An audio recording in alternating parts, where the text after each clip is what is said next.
Bojo, Wabanongo Queen Desnakas Wabazation Dodem, Anishinaabe Queen Dow, Bachuana and Donjaba. My name is Morningstar Woman. I'm also known as Sarain Fox, and I'm very privileged to be here and to be here in this very, very sacred place to us. It's part of the stories that I listened to growing up. It's part of our migration story and part of our creation story that informs me of who I am. The land is vital to how I communicate and how I will go on this journey with you, Kris. My name's Kris Nahrgang. I'm Anishinaabe. I don't know my culture as well as I'd like to. I'm on this journey to find out who I am. I'm here to heal with the people that I meet along the way and with the people that follow us. I'm very fortunate to have Sarain with me on this journey as a traditional woman to help guide me and set me forward. I'd like to say Chimigwich for offering to work together. It's going to be a really fun time. Absolutely. Yeah. And all of creation is asking us now to take this time and to pay attention. Well, we should walk and we should tell these stories, and we should tell it from all perspectives as best we can, from the past, from the history, and for the future. For the 7 generations yet to come. Miigwech. Chimigwich, Nikanagana. Let's walk. Way-ya, way-yo, way-ya. Way-ya, way-ya, way-ya, way-ya, way-yo. My name is Kris Nahrgang. I'm an archaeologist and artist. My grandmother was a residential school survivor who hid her true identity from our family. I am on this journey to find my truth, reconcile the past, and continue the legacy that was stolen from her. Way-ya, way-yo, way-ya. I'm Sarain Fox. I'm Anishinaabe from Bachuana First Nation, and I belong to the Three Fires Midewin Medicine Society. The movement of Indigenous knowledge revitalization is thriving across Turtle Island, and I want to introduce Kris and all of you to the revolutionary work being done by those who have dedicated their lives to shifting colonial narratives by harnessing Indigenous knowledge. We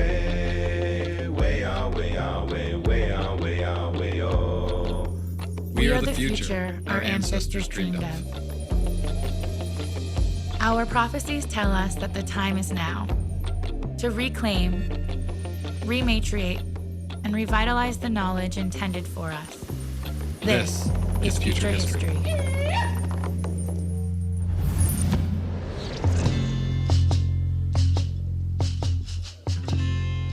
I'm finally on my journey to find out more about myself and to find out about how I came and who I am. Without knowing my language, without knowing the stories that I should have known, it feels terrible because I'm kind of trapped, you know?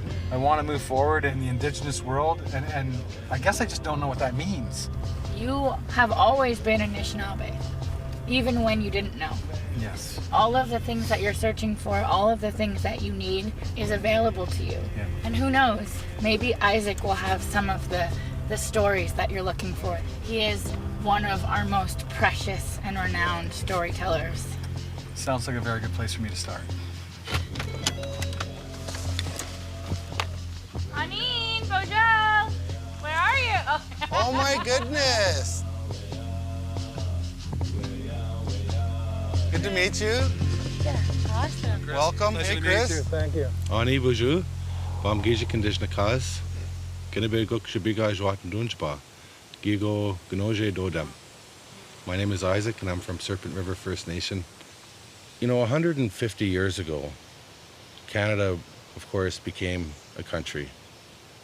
And a lot of the Indigenous people call it a so-called country simply because they feel that the land was stolen, that it wasn't done in the right way. And so if there was ever a time when Indigenous people had to try to somehow reclaim who they are and what their responsibilities are on the land, it would be right now. We're in ecological deficit now. So for the Indigenous, of course, going back to the code, going back how to live with Earth, and trying to understand that through the lens of our languages and through our stories, to try to break the myth that, you know, we have to plug into Canadian society and become colonized to be successful. But we're seeing a resurgence. We're seeing a resurgence of young people that are actually taking back their responsibility as Indigenous people in the forests and on the plains. And we're seeing a resurgence of songs and dance and art and visions and stories. It's like the Indigenous people were starting to rise up again. There's a movement that's very different than other ones. People have actually traded their guns for drums, and they've actually returned back to the spirit because they know that's where the strength is. And so people are calling upon the spirits. They're calling upon their ancestors and trying to reclaim their rightful place in the forest so that they can protect it. And, you know, and I always say that it's going to be our young people that they're going to talk about in this story, because they're the ones that carry the strength. They're the ones that carry the vision.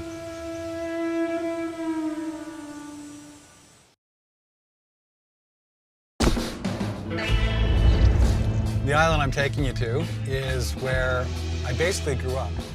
And my grandparents used to come up here and stay like 10, 12 weeks a year. So it was your grandmother who was Native? Yes, my grandmother was Native. And how old were you when you found that out? I really found out who I was when I was about 28. I was in my 20s, late 20s. How did you exist in your life before then? I just was a person. I was just, I was a guy. I was just a white guy. A white guy? Yeah. I could walk in both worlds. So when I walked in both worlds, I could learn both worlds, right? But then that's a detriment too, because I'm not red enough for my people and I'm not white enough for the white people. So I'm in, where am I? I'm a ghost. I stand in the middle of nowhere. I have to fight me to be me. So it's personal. It's personal. Okay, let's hope it starts again. I love that I just jumped in here and stood. Whoa, first one out. Welcome to Lovesick Lake, All right. the home of my community. Here we go, Chris.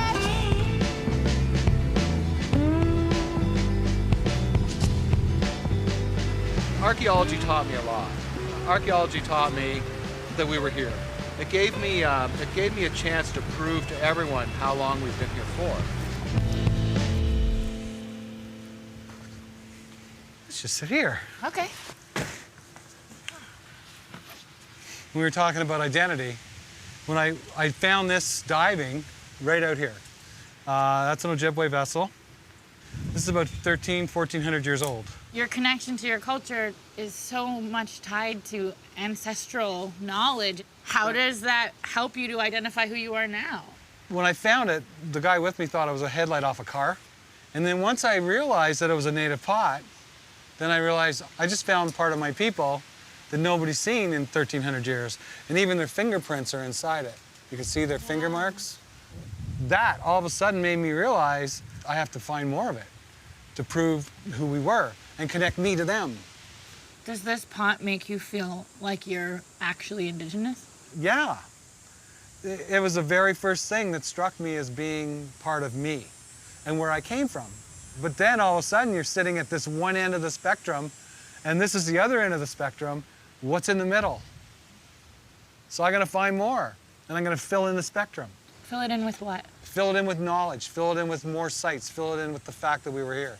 It's all still here, the record's still here. Both of these axes I found underwater, this one just down the way here, and this one up on another lake, probably up where we're going. Where we're going diving? Where we're going diving. What time is it? I don't know. We need to go. Here, I'll let you carry that. Okay. All right, let's do it.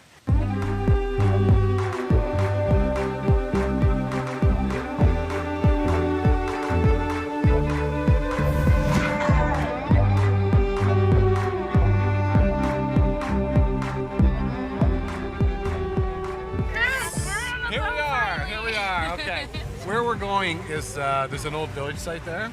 First of all, how did you find this site? How do you know it's real? And how do you know that it's an actual site where our people were? Nobody else used these materials. Nobody else made the pottery the way our people did. Okay. So we're gonna see stuff today that's anywhere I mean, it could be 20,000 years old. All that along the side there, everything you're looking on that shoreline now, from closer down to the point and around the corner, is all full of artifacts. He's vibrating. I I'm can actually so feel him, stoked. like his whole body is vibrating. I'm sitting here on it. I love it. I love seeing you this excited. Yes. Okay.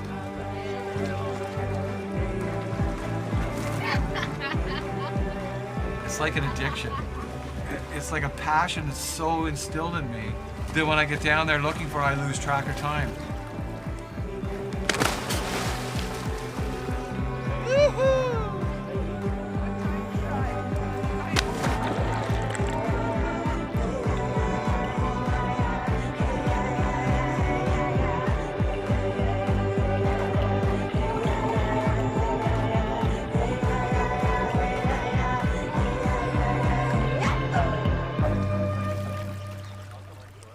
I don't know what it is.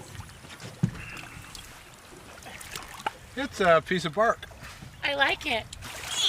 This piece here, you can see on the top edge of it, see those little points? Yeah. They're called serrates. And what they do with those is they use them like a scraper. It's like a knife with, like a steak knife. Okay. And this is a really nice piece of chert. See all the different flakes on it? Yeah.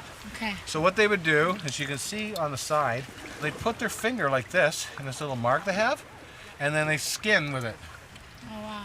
And this little jewel is quartz. Yeah. Beautiful. The interesting thing about any people is if it looks interesting to us, it probably looks interesting to them, so they pick it up. Yeah. Because we're all like crows.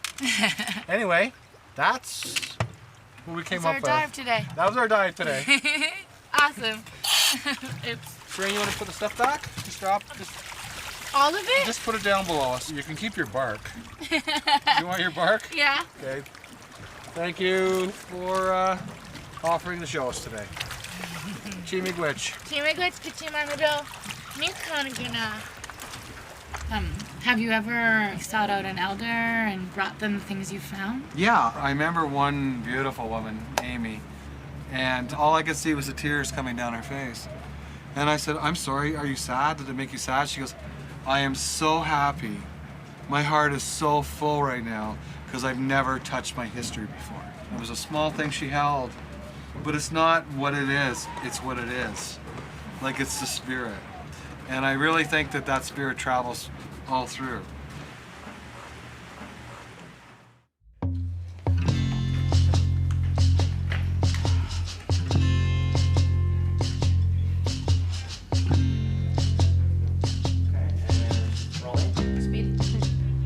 My name is Xavier Johnston. I grew up in Iqaluit, Nunavut, and now I live between Iqaluit and Ottawa. I just published my first novel, and I have a kids' book coming out soon. I use my writing as a form to express my Inuit identity.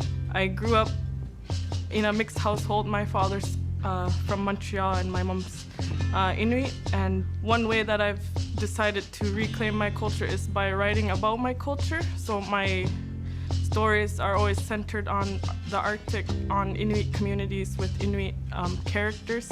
A lot of it has helped me to regain my language. There's not a lot of fictional stories. A lot of it is either our legends and children's books where it's more based on the mythology. And my stories are also based on mythology, but they're like a modern story, like inspired by the way Harry Potter was written or The Hobbit. And I decided to do like Inuit stories based on our legends, but in the same narrative as modern young adult fiction.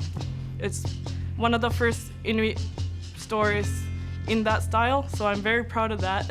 My first novel, Those Who Run in the Sky, was released in April. It's about a shaman learning about how he's training to become a full shaman, and he gets lost in the spirit world as he's learning how to become a shaman. I used my writing as a way not only to celebrate my history and culture, but just my language and my identity as a Inuk. When I write my stories, it's a way that I'm learning that I actually know more about my history, about my ancestry than I thought I did, and it's a really empowering experience.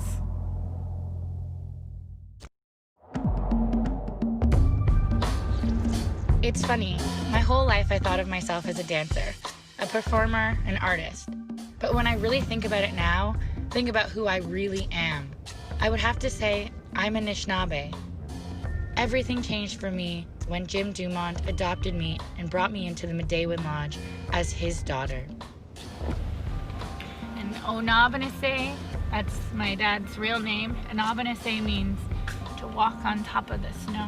Anytime that I get to be a part of a living creation story like this with my dad, it's something that's really, really profound for me, and I didn't think that it was gonna happen, so I'm feeling overwhelmed. That's what lights my fire, is being able to preserve these stories and preserve the stories of our elders. And then I think we should bring this just in case, even for the crew. It's fully waterproof.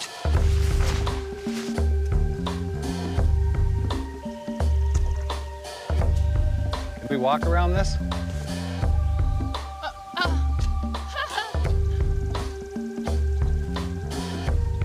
You guys, this is a swamp entrance only. Take your shoes off and walk barefoot kind of vibe. Watch for snakes.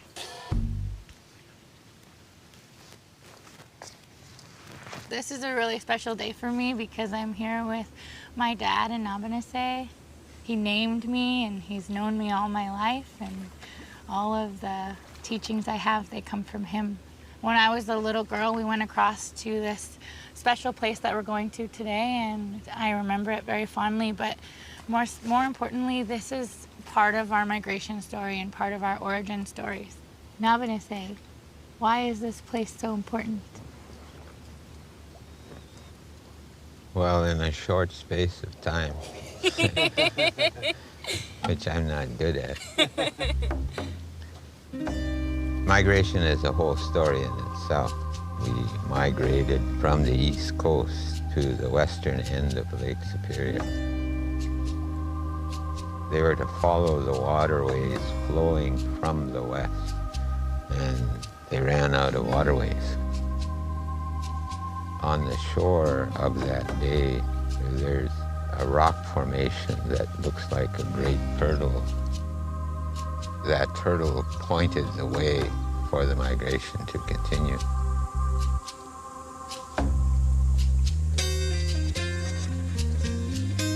I feel the most true and honest when I'm in my lodge, when I'm talking in relationship with my mom or my aunties, or Nabanase, anytime I've had questions. It has been through the teachings that I've been able to have answers. It actually must be comforting for you because it gives you some kind of path or some kind of background. So for someone like me with no path or background, even being Indigenous, it's still hard unless I hear the stories and go to those places and actually feel it for myself.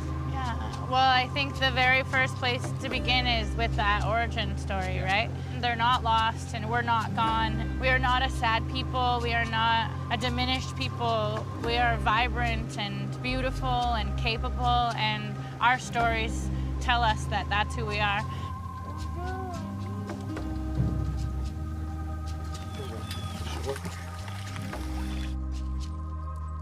This place is special because what the turtle means to us all along the way on that migration.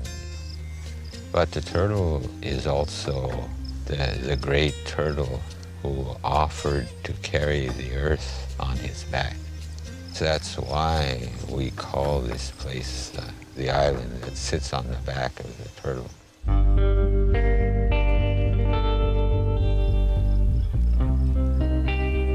I know that it's an incredible privilege to have been able to grow up with my teachings. I think when I was little, I just heard them, and I didn't understand how important they would become. The way that I feel when I hear our stories, there is no feeling like it. All of that hope and dreams and joy, that same feeling is what is needed for all of our young people. And so I'm really grateful to be here. I'm grateful to be able to listen to your words, and I'm really grateful to know who I am.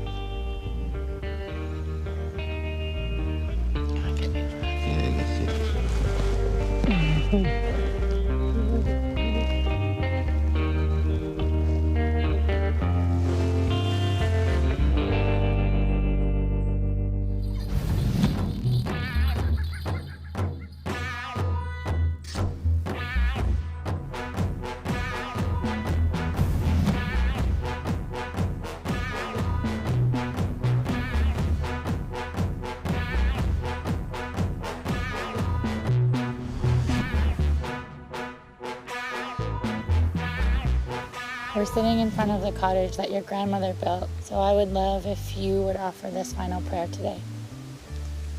I just hope she's watching. I hope she's watching what I'm doing. I'm hoping that I show the strength that I'm gaining, which she never had, and what they took from her, and what they took from us all. And I hope that the strength that I gain from what I'm doing and what I'm learning makes her spirit stronger, because I know she's always with me. I'm just so thankful that I've found what she couldn't have. I just pray, Grandmother, that you understand what I'm doing, and that you realize I'm doing it for us all. Shimikwich. Mikan, Mikan, Mikan again.